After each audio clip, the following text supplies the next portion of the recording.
क्या हो रहा है ये सब? क्या जरूरत पड़ी है नदी को दूध पिलाने की? नर्मदा नदी में 11,000 लीटर दूध को उड़ेल दिया। भारत में कितने गरीब बच्चे भूखे सोते हैं। अब आप कहोगे तेरी जेब में पैसे नहीं है, तू भी नदी में दूध डाल, तू खुद नहीं डाल पा रहा, तू नहीं गरीब के बच्चों को दूध पिला सकता। अरे भैया, मैं कुछ इंपॉर्टेंट बात बताने जा रहा हूं। मैं आपको बताने जा रहा हूं क्यों नदियों के लिए दूध हानिकारक है। मुझे पता है नदियों को ये पॉल्यूट कर रहा है। नदियां किस तरीके से पॉल्यूट हो रही हैं। जो फैक्ट्री का वेस्टेज होता है वो भी नदियों में ही डाला जा रहा है। उससे नदियों पे क्या प्रभाव पड़ रहा है? हम अपने लेवल पे नदियों के लिए क्या कर रहे हैं? गवर्नमेंट अपने लेवल पे नदियों के लिए क्या कर रही है? क्यों नहीं हो रही इनकी सफाई? फिर उसके बाद ऐसे बुद्धिजीवी लोग जो कि ये दर्शाना चाहते हैं कि नदियों में दूध डालने से भला होगा, लोग इनको अपनाते हैं। नदियों में दूध चढ़ाएंगे, 1 2 3 इनके डालने से मैं मानता हूं नदियों में कुछ नहीं होगा, लेकिन 11,000 लीटर दूध जाएगा तो बहुत कुछ होगा। अकेले यही नहीं, एक बहुत बड़े संत हैं, मैं आपको दिखाता हूं। ये रहे, अभी रुको 2 मिनट। ये देखो, ये बहुत बड़े संत हैं, आप सब भी जानते होंगे। बहुत अच्छी बातें इनकी मुझे भी लगती हैं, लेकिन क्या जरूरत है सर? आप तो समझदार हो, आप अपने लोगों को क्या संदेश देना चाहते हो कि नदियों में दूध उड़ेलो? क्यों डालना नदियों में दूध? अरे क्या जरूरत है? क्यों क्यों? यही बात मैं आपको समझाने चाह रहा हूं कि इन सब की नेचर को जरूरत ही नहीं है। नदियों को तुम्हारे दूध की जरूरत नहीं है। लोग इनसे प्रेरित होकर नदियों में दूध डालेंगे और जो पॉल्यूशन होगा वो बताऊंगा। क्या होता है नदियों में दूध डालने से, आओ तो मैं समझाता हूं। नदी में दूध डालने से क्या होता है? अब तो टेक्नोलॉजी भी आ गई, एआई भी आ गया, सर्च कर सकते हो इस तरीके से। कुछ कर्म करने से पहले, मुझे गरियाने से पहले, है ना। देखो क्या होता है, नदी में दूध डालने से पर्यावरण और जल पारिस्थितिकी तंत्र, एक्वेटिक इकोसिस्टम को गंभीर नुकसान होता है। यह आस्था के नाम पर किया जाने वाला कार्य जलीय जीवन के लिए हानिकारक है, क्योंकि दूध के विघटन, डिकम्पोजिशन से पानी में बैक्टीरिया तेजी से बढ़ते हैं। बैक्टीरिया तेजी से बढ़ते हैं दूध डालने से, क्योंकि दूध में फैट होता है, प्रोटीन होता है। क्या होता है, मछलियां नहीं पीती हैं तुम्हारे दूध को भैया, कोई जीव नहीं पीता, बल्कि ये बीओडी को कम कर देता है, बायोलॉजिकल ऑक्सीजन डिमांड को कम कर देता है। 11,000 लीटर दूध जब नर्मदा नदी में गया होगा तो जिस सरफेस में वो दूध फैला होगा उस जगह की ऑक्सीजन कम हो गई होगी और वहां जो जीव होंगे उनको भी परेशानी हुई होगी सांस लेने में। समझ में आ रही है ये बात? क्या होता है, अब आप कर रहे हो, 1 2 लोग, उससे नदियों पे घंटा फर्क नहीं पड़ने वाला, क्योंकि उन्हें पता है कि इतना कूड़ा कचरा तो हम ऐसे ही झेल लेते हैं। लेकिन जब 150 करोड़ लोगों में 20 करोड़ धार्मिक लोग ये सोचेंगे कि नदियों में दूध डालने से हमारा फायदा होगा, हमारी बिजनेस में उन्नति होगी, तब वो नदियां पॉल्यूट होने लगेंगी। अब ये कहोगे कि मास्टर इतना ज्ञान क्यों दे रहा है? नदियों में मूर्तियों का विसर्जन हो रहा है, 2026 में भी, 2025 में भी ऐसा हो रहा है। क्यों हो रहा है? क्यों नहीं लेके आ रहे हैं हम ये समझदारी? देखो किस तरीके से मूर्तियों का विसर्जन करते हैं। देखो देखो देखो ध्यान से, मतलब मैं अगर आपको दिखा दूं मूर्ति विसर्जन गंगा नदी में, गंगा को सबसे पवित्र मानते हो ना आप, है ना, और अपनी पवित्र माता के साथ आप क्या कर रहे हो? देखो आप क्या कर रहे हो, ये सब कर रहे हो आप, ये क्यों नहीं समझ में आ रहा कि आज से 30-40 साल पहले, 50 साल पहले, जब हमारी जनसंख्या कम थी, जब हम 50 करोड़ के लोग थे, तब हम ये कर्म करते थे तो कोई दिक्कत नहीं होती थी नदियों को। जब हम अपने धागों को खोल के, अपनी पूजा की सामग्री को खोल के, जब हम अपनी मिट्टी की मूर्तियों को ले जाके नदियों में बहा देते थे, तब कोई दिक्कत नहीं होती थी, क्योंकि हम लोग भी कम थे, नदियों में पानी बहुत था और नदियों में ये छोटी छोटी मूर्तियों से कोई भी ज्यादा पॉल्यूशन नहीं होता था, और जब मिट्टी की मूर्तियां होती थी। लेकिन आज पीओपी, पीओपी समझते हो आप? प्लास्टर ऑफ पेरिस की मूर्तियां होती हैं। ये केमिकल है भैया, सीधे नदियों में जाता है। जब भी माताओं की पूजा होती है नौ दुर्गा में, उसके बाद वाले दिन भाई साहब किस तरीके से इन्हें पूजा करके बिछाया जाता है नदी के अंदर। गणेश विसर्जन वाले दिन किस तरीके से गणेश जियों की मूर्ति खंडित की जाती है, किस तरीके से उसमें तोड़ी जाती है ले जाके। पता नहीं क्या चल रहा है, क्यों करना है ये सब, क्या जरूरत है? बोरिंग लग रहा है ना सेशन? क्यों? क्योंकि समझदारी वाली बातें कर रहा हूं। ये बोरिंग नहीं लगेगा तुम्हें, ये जब देखोगे ना तुम, ये क्या बोलते हैं इसको, ये देखोगे Saurabh Joshi blog, blind cooking challenge, Avantika डर गई, ये छोटा जोशी कब आएगा, दो शादी कैसे करूंगा, ये इन पे व्यूज आते हैं 4.5 million, 4.5 million, 5 million, 6 million, 10 million. घर घर दूसरे के घर में झांकने का शौक है ना, इनमें मजा आ रहा है। पढ़ाई की बात बता रहा हूं, समझदारी वाली बात बता रहा हूं, सिविक सेंस बता रहा हूं, क्यों आएगा इनमें मजा? क्या जरूरत है? समय रैना को सुनना है, 1.5 घंटे का वीडियो देख लोगे, देखो, मुझे कोई दिक्कत नहीं है, इनके और वीडियोस देखो, इनके 20 मिलियन व्यूज आए, मुझे कोई फर्क नहीं पड़ता। लेकिन ये सिविक सेंस वाली बातें साइंस को जोड़कर होनी चाहिए समाज में भैया। पता है कितनी मेहनत लगती है? एक बार दिखा देता हूं आपको, यहां पे देखो, आप देखो पहले सनी यादव सर, कंटेंट देखना पहले, एक एक चीज को रिसर्च करने में, काम करने में जो मेहनत लगती है, उसके बाद भी व्यूज देखो। 9,000 10 दिन पहले, 2 हफ्ते पहले डाली 40,000 व्यू। बाबा कौन सी ट्रिक से जादू दिखाते हैं, ये मेरी चैनल है, 74,000 व्यू, 85,000, 1,30,000 व्यू। जल समाधि क्यों लेते हैं, क्यों जल में समाधि तैरती है, उसके पीछे की साइंस बताइए, वो भी प्रैक्टिकल। इसके अलावा और अगर मैं आपको दिखाऊं तो ये देखो, ऐसा थोड़ी है हम काम नहीं करते, लेकिन पता नहीं लोग क्यों नहीं देखते। लोगों को मजा आ रहा है दूसरों के घर में घुसना। कलंक टीचर क्या है, इलॉजिकल पॉलिटिशियन क्या बात करते हैं, जेनजी रिवॉल्ट्स कैसे करते हैं, व्हाट्सएप यूनिवर्सिटी में सूडो साइंस कैसे फैलाई जा रही है, बारिश बाढ़ में डूबता भारत, हमारे अकाउंट खाली क्यों कर दिए गए हैं, किस तरीके से अकाउंट खाली हो रहे हैं। नहीं, नॉलेजेबल वीडियो नहीं देखनी, पेट्रोल स्कैम नहीं देखना, हो रहा है हमारे साथ, होने दो स्कैम, पेट्रोल वाले बेवकूफ बनाने दो, क्यों देखना हमें, है ना। कैसे काम करता है ब्लैक बॉक्स, मतलब बहुत सारी वीडियो बना रखी है मैंने, कोई बात नहीं, आप यही देखो, आपको यही अच्छा लगता है। आपको सौरभ जोशी देखना है, आपको ये देखना है समय रैना, स्टिल अलाइव, आपको ये देखने हैं, राखी सावंत देखनी है, इसमें मजा आता है ना, उठने का मन कर रहा था ना, जाने का मन। क्यों देखोगे ये सब? क्या जरूरत है नदियों के बारे में जानने की? क्या छोड़ के जा रहे हो तुम अगली पीढ़ी के लिए? क्या क्या छोड़ के जा रहे हो? गंदी नदियां, खुद तो साफ पानी से नहा लोगे, आगे कुछ 100 सालों बाद वर्ल्ड वॉर 3 होगा पानी के पीछे, कहां से लाएंगे इनके लिए पानी? पानी को दूषित कर दो, कॉन्टेमिनेंट वाटर, कैसे पिएंगे लोग? कितने आरओ लगाएंगे? कब तक फिल्टर करेंगे इसे? कुछ हमारा दायित्व बनता है कि अगली पीढ़ी के लिए हम कुछ छोड़ के जाएं, कुछ उसे सही करके जाएं। अब आप कहोगे कि यार नहीं सर, गंगा नदी, this is Holi river, Ganga नदी तो पवित्र होती है, इससे ज्यादा पवित्र तो कुछ है ही नहीं, वो अपने आप को साफ कर लेती है। अरे भैया, तुम्हारी गंदगी को कितना साफ करेगी वो? अकेला हिंदू धर्म ही नहीं, और भी धर्म है, कोई कुछ काट के फेंक देता है, किसी का खून कहीं जा रहा है, नेता अपना सिस्टम सेट कर लेते हैं। नमामि गंगे जैसा प्रोजेक्ट आता है, दिखाता हूं मैं आपको, नमामि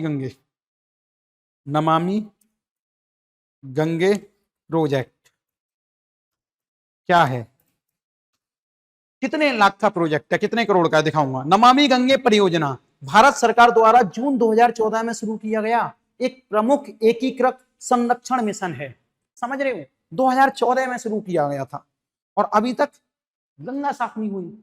देखो 20,000 करोड़ का बजट कितना है ये देखो, आप देख पा रहे होंगे 20,000 करोड़ का। अब लिखा क्या, समय सीमा जून 2014 में शुरू हुई। इस परियोजना का पहला चरण मार्च 2021 तक था, जिसे अब 31 मार्च 2026 तक बढ़ा दिया गया है। मैं कह रहा हूं ये 2047 तक भी बढ़ जाए तो भी ये गंगा नदी साफ नहीं होगी इनसे। क्यों नहीं होगी इनसे? ये 20,000 करोड़ का बजट पास करते हैं, 40,000 का भी करते हैं तो भी नहीं होगा इनसे।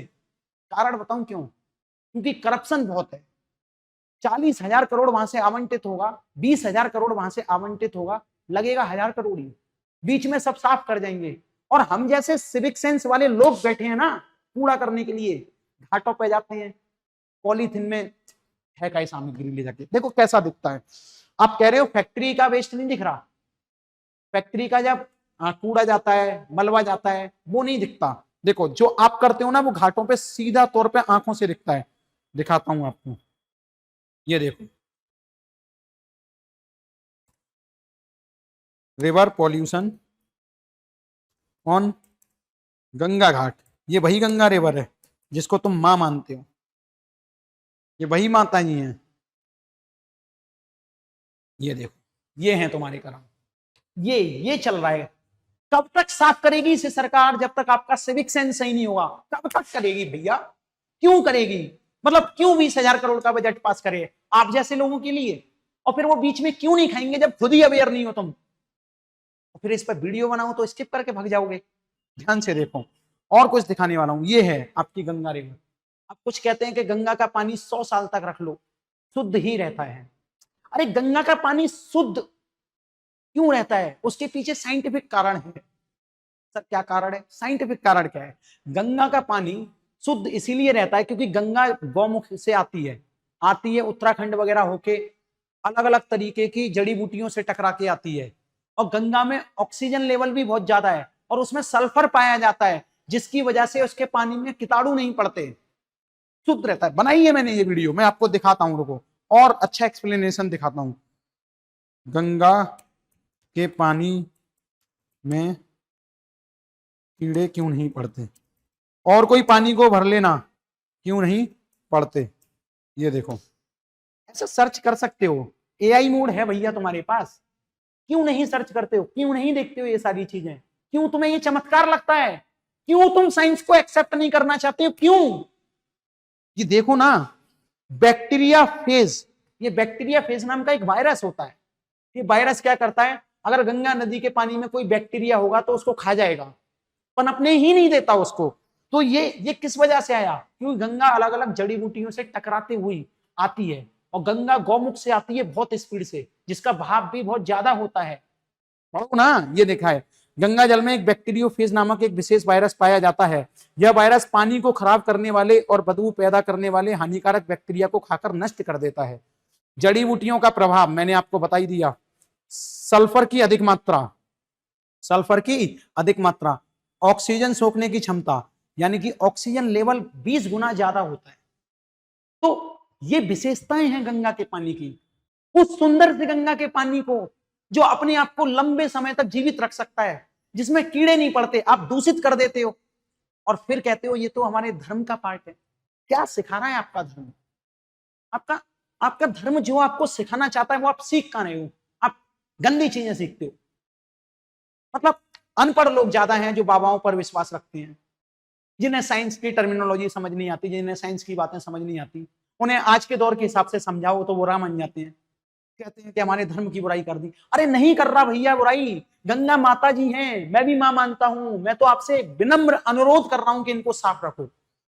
नदियां देखोगे, जो लोग नदियों को मां नहीं मानते उनकी नदियां दिखाता हूं मैं आपको। देखो, यूएसए रिवर्स, देखो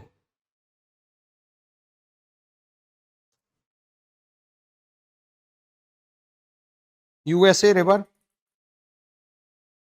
इमेजेस, ये हैं, ये है अमेरिका की नदियां, ये हैं। देख रहे हो आप नदियां कितनी साफ हैं? अगर इस पानी में अपना चेहरा देखो तो तुम्हारी इमेज दिख जाएगी, तुम्हारी सूरत बनी दिख जाएगी। मछली कितनी नीचे जा रही है वो साफ तरीके से दिख जाती है, इतनी साफ हैं ये नदियां, ये नदियां। अब आप यहां पे देखो ध्यान से, ये देखो वाटर ट्रीटमेंट प्रोसेस कैसा होना चाहिए, वो वहां के लोग जानते हैं अच्छे तरीके से। फैक्ट्री से जो वेस्ट आ रहा है उसको कैसे ट्रीट करना चाहिए, सीवेज ट्रीटमेंट कैसे होने चाहिए, वो लोग जानते हैं। लेकिन सरकारें यहां की फैक्ट्रियों के लिए कोई नियम ही नहीं बनाती। अगर नियम बनाएगी भी तो ये नियम को फॉलो नहीं करते फैक्ट्रीज वाले। अगर ये फॉलो भी कर लें तो कैसे कर लें? बीच में जो बाबू चेक करने वाले आते हैं कि इनका सीवेज सिस्टम ठीक है, वाटर ट्रीटमेंट प्लांट में अच्छे तरीके से हो रहा है कि नहीं, तो वो घूस खा के चले जाते हैं। क्या चल क्या रहा है, मतलब क्यों चल रहा है समझ ही नहीं आ रहा। देखो देखो, ये है नदियां, भारत की नदियां।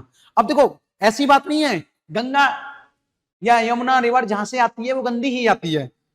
Ganga river in Uttarakhand, river in Uttarakhand glacier से तो बहुत साफ निकलती होगी, उत्तराखंड तक भी बहुत साफ रहती है नदी। ध्यान से देखो, ये देखो, ये है नदी, कितनी क्लीन रिवर है। ये देखो आप, ये देखो, ये देखो कितनी क्लीन है, कितनी साफ नदियां हैं। लेकिन नहीं, जहां रोक टोक नहीं है जिन घाटों पे, उन पे जाके हम लोग गंदगी फैला देते हैं। पॉलीथीन डालनी है, उल्टी सीधी चीजें डालनी है, नंगा होके नहाना है, कोई सिविक सेंस ही नहीं है। नहाने के पॉइंट्स बना दे गवर्नमेंट तो वहां नहीं नहाना, नदी के पानी में नंगा होके घुस के नहाना है। ये लो, ये करोगे तो गंदगी तो होगी ना साहब। ये देखो, ये देखो, देख रहे हो? अब तुम्हें अगर यमुना रिवर दिखा दूं, यमुना रिवर पॉल्यूशन, इसको भी मां मानते हो ना आप? ये देखो इमेज, आगरा में रहता हूं, इतना तो मैंने भी देखा है कि इसमें ये झाग आ उठे हैं यार। दिल्ली में देखो यमुना रिवर को, नाला हो चुकी है नदी, आपके कर्मों की वजह से। किस तरीके से आप पानी के लिए नहीं तरसोगे? अकेले आप ही नहीं, सब मिले हुए हैं, सब सब मतलब बदतमीजी करने को उतर आए हैं। कहां गया आपका सिविक सेंस? क्या मिल जाता है आपको ये सब करने में? क्यों नहीं आपको ये बात समझ आ रही कि नहीं करना ये सब? पता है क्या है, मैं मतलब कई बार सोचता हूं कि अगर मैं अकेला बढ़िया तरीके से रहूंगा, पर और तो गंदगी कर रहे हैं, ऐसा आप भी सोचते होंगे कई बार, इसलिए आप भी गंदगी करो। अरे सुधरो यार, 1/150 करोड़ भारतीय हो आप अच्छा नहीं करोगे तो दूसरे से कैसे एक्सपेक्ट कर सकते हो कि वो अच्छा करेगा? हम मिलके सुधरेंगे ना। ऐसा है कि यहाँ पे जवान चलाने से कुछ नहीं हुआ, आप लोग मुझे सपोर्ट करोगे, या इस वीडियो के माध्यम से आप लोग कई लोगों को जागरूक कर सकते हो। मैं ये नहीं कह रहा कि इस पर लाखों लाइक्स आए, करोड़ों व्यूज आए, आएंगे तो आ जाएंगे, बढ़िया बात है, मैंने अपना काम कर दिया। मेरे को समझ थी कि इस तरीके से लोगों को सिखाना चाहिए कि जिससे जो अनपढ़ लोग भी हैं, जिन्हें पढ़ाई लिखाई के बारे में ज्यादा कुछ नहीं पता, वो चैट जीपीटी का सही इस्तेमाल कर लें, थोड़ी साइंस की नॉलेज ले लें कि जो कर्म कांड हो रहे हैं उन्हें मानने से बचें या माना जाए।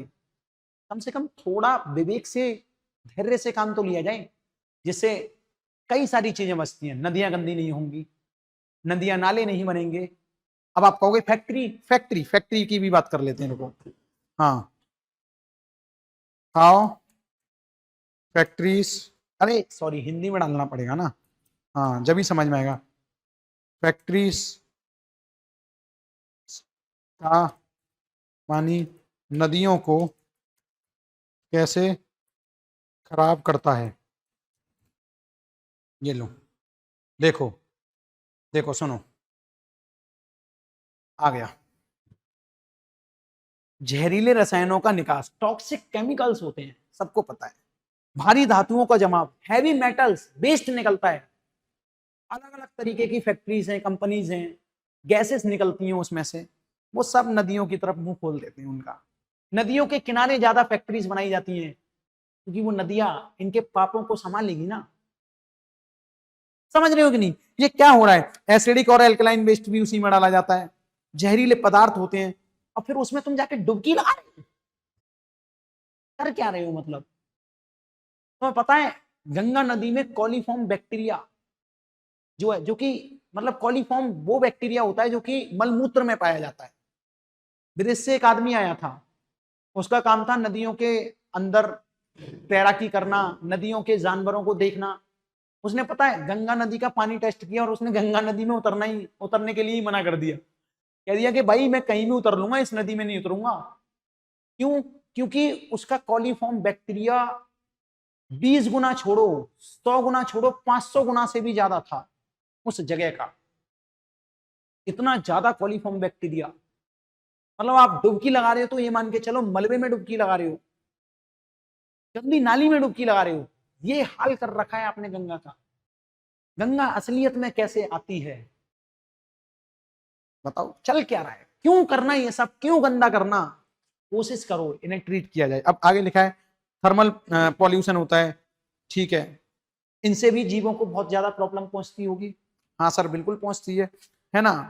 क्या चल क्या रहा है यार। अब इसको ट्रीट कैसे किया जाना चाहिए। ये 2000 करोड़ का प्रोजेक्ट कर क्या रहा है, सर्च कर लेते हैं एक बार। ये भाई 2000 करोड़ बोल रहा हूँ, 20,000 करोड़। हाँ एक बार सर्च करते हैं। हाँ हो नमामि, अरे फिर से हिंदी में, नमामि गंगे प्रोजेक्ट ने कैसे नदियों को साफ किया। किया तो कुछ नहीं है, थोड़ा बहुत काम हुआ है मानते हैं, लेकिन पेपरों में ज्यादा दिखाया जाता है क्योंकि पैसा भी तो ज्यादा खाया है ना। ये देखो नमामि गंगे कार्यक्रम, ये सब पढ़ लिया हमने। सीवेज ट्रीटमेंट प्लांट, एसटीपी का निर्माण। ये जो आप सीवेज करते हो ना, वो सारा जो नाली का पानी है वो नदियों में जाता है। उसके लिए इन्होंने ट्रीटमेंट प्लांट बनाए हैं। उसमें ये ट्रीटमेंट कैसे करते हैं देखो, शहरों से निकलने वाले गंदे नाली सीधे नदी में ना मिले, इसके लिए सैकड़ों की संख्या में सीवेज ट्रीटमेंट प्लांट बनाए गए हैं। यह नालों के पानी को उपचरित करके नदी में छोड़ते हैं। यानी कि जो उसमें से गंदगी होती है, जो उसमें से मलबा होता है, उसको सेपरेट किया जाता है, अलग जगह पे इकट्ठा किया जाता है और पानी को फिर नदी में छोड़ा जाता है। ये होता है सीवेज ट्रीटमेंट प्लांट। अब इस प्लांट में देखो, विदेशों में तो स्ट्रिक्टनेस है क्योंकि उन्हें अपने पानी को साफ रखना है। उन्हें पता है कि भैया वर्ल्ड वॉर होने वाला है, कुछ दिनों बाद जब होगा पानी के पीछे होगा। उन्हें पता है, सब नॉलेज है उन्हें।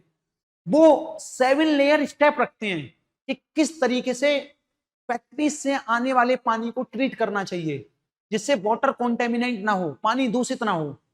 उसको बढ़िया तरीके से साफ करते हैं, फिर उनकी चेकिंग होती है, मशीनों की भी जांच होती है। लेकिन नहीं, हमारे यहाँ एक बार बन गई चीजें खराब पड़ी रहती हैं। बिल्डिंगें बना दी भाई साहब गरीबों के रहने के लिए। 14 साल से देख रहा हूं आगरा के अंदर काशीराम योजना के नाम से बिल्डिंग बनाई गई थी, 12-12 मंजिल की बिल्डिंग्स, किलोमीटर्स के हिसाब से बनाई थी। रहने वाला कोई नहीं है क्योंकि अगली सरकार आई, उसने पास कर दिया इसमें कोई रहेगा तो दब जाएगा। क्या चल क्या रहा है, हमारे टैक्स के पैसों को किस तरीके से इस्तेमाल किया जा रहा है, क्या हो, क्या क्यों हो रहा है ये सब, क्यों करना, समझ ही नहीं आ रहा। आगे देखो, गंगा ग्राम और जन भागीदारी। गंगा किनारे स्थित गांवों को गंगा ग्राम बनाकर वहां ठोस और तरल कचरा प्रबंध यानी कि solid and liquid waste management को सुधारा गया है ताकि कूड़ा सीधे नदी में न जाए। यार यहाँ के लोगों को ये नहीं समझ में आ रहा कि हरे डब्बे में कौन सा कचरा डालना है और नीले डब्बे में कौन सा कचरा डालना है। उनका देश कैसे एक अकेली सरकार संभाल लेगी। क्या एक्सपेक्टेशन रखते हो कि 20,000 करोड़ का बजट पास हो और उसमें से 18,000 करोड़ कोई ना खाए। उन्हें पता है आप जैसे लोग सवाल ना पूछेंगे, नहीं पूछेंगे आप जैसे लोग सवाल, खूब मजे से खाएंगे वो। अरे जब तुम्हें खुद की फिक्र नहीं है तो सरकार क्यों तुम्हारी फिक्र करे। वो तो मस्त रह रहे हैं, वाटर पॉल्यूशन होगा, बड़ा सा वाटर ट्रीटमेंट प्लांट बना लेंगे अपने लिए, बड़े बड़े आरओ लगवा लेंगे अपने लिए, कंजर्व करके रखेंगे अपने लिए वाटर। उन्हें थोड़ी अपनी 7 पीढ़ी मारनी है आप लोगों के चक्कर में। उनका सिस्टम सेट है। गरीबों अपना सोचो, आदतों से भी, दिमाग से भी, पैसों से भी गरीब। जो इंसान गरीब होता है उसी को आर्थिक रूप से गरीब बोलते हैं। और जो इंसान दिमाग से अमीर और सोच से अमीर होता है और उस पर पैसे भी नहीं है, आर्थिक हालत खराब है उसकी, तो भी वो अमीर है, आगे जाके वो बड़े काम करेगा। ये बात सत्य है एकदम। क्या करूं मैं, ये सारी बातें क्यों कर रहा हूं मैं, जरूरत है, समाज को दिखाना बहुत जरूरी है। देखो सनी यादव या फन इन पाठशाला, फन इन पाठशाला यूट्यूब चैनल पर दिखा रहा हूं मैं। क्या करा था, शुरुआत में आया था, सोचा था एक्सपेरिमेंट के साथ पढ़ाऊंगा, बच्चे बोर हो जाते हैं, प्रैक्टिकली पढ़ेंगे, बच्चों को पढ़ना कहाँ है। फन इन पाठशाला, ये देखो, ये है, प्रैक्टिकली पढ़ाता हूं भाई, चीजों को समझाता हूं मैं। ये कब कर पाऊंगा, जब आप लोगों का सपोर्ट मिलेगा। ये जब ही तो हो पाएगा, ये प्रैक्टिकली पढ़ाना, चीजों को एक्सप्लेन करना। एक चैनल बनाया मैंने खुद का, FIP एक्सपेरिमेंटल क्लासेस के नाम से, दिखा दे रहा हूं। आप अगर यूट्यूब पर ऐसे सर्च करोगे ना इस तरीके से, FIP एक्सपेरिमेंटल क्लासेस, इस तरीके से ये जो चैनल आएगा इसमें मेरी शक्ल आएगी, ये सबसे पहले जो ऊपर आ रही है ये अब इसमें मैं सोच रहा था कि नीट वाले बच्चों को पढ़ाऊं। मैं फिजिक्स पढ़ाता हूं, मैं फिजिक्स टीचर हूं, मैं जेई वाले बच्चों को पढ़ाऊं। अब बच्चे और भी चैनल्स पे पढ़ रहे हैं, मैं एक्सपेरिमेंट के साथ पढ़ाऊंगा। मेरी वीडियो में खर्चे बहुत होते हैं, 3-4 वीडियो भी बनाता हूं, स्किप कर जाते हैं यार लोग। अगर जो भी नीट का स्टूडेंट देख रहा है इंग्लिश मीडियम का या हिंदी मीडियम का, वो चाहता है कि मैं प्रैक्टिकली पढ़ाऊं, वो चाहता है कि मैं ऐसे पढ़ाऊं कि उन्हें चीजें याद ना करनी पड़े, टक्क से समझ में आए और वो क्वेश्चंस के आंसर भी लगा पाए, तो वो नीचे वोट जरूर कर देना कमेंट सेक्शन में, ये बात मुझे बता देना। और फिर से मैं आपसे क्या हो क्या रहा है, फिर से मैं रिक्वेस्ट कर रहा हूं आपसे। रिक्वेस्ट यही है कि सिविक सेंस को सुधारो, नदियों को गंदा मत करो, कूड़े को सही जगह पे डालो भैया। बिस्किट का पैकेट फाड़ा, रोड पे फेंक दिया, थूक दिया रोड पे, लोहे का पुल चुरा ले गए, क्या चल क्या रहा है, पुल ही गायब कर देते हैं। अगली वीडियो में मिलूंगा, एजुकेशन के बारे में बताऊंगा किस तरीके से एजुकेशन माफिया आपको लूट रहे हैं, आपके सपनों को लूट रहे हैं। क्यों नहीं समझ में आ रहा कि आपको जो फ्री मिल रहा है वो हो सकता है आपके लिए बुरा हो? क्यों आप अपनी समझ से नहीं सोचते हो? मैं टीचर हूं, मैं स्वयं कह रहा हूं कि जरूरी नहीं कि मैं सारी बातें सत्य कह रहा हूं। आप मेरे पे भी भरोसा मत रखो, क्रॉस चेक करो यार, कहां गई बुद्धि? जरूरी नहीं कि सामने वाला इंसान ठीक हो, अपनी चीजों को क्रॉस चेक करो, क्रॉस चेक करो, जब भी आप जाके सही बनोगे। समझ आ रही है बात? अगली वीडियो में मिलेंगे, जब तक के लिए जय हिंद, जय भारत।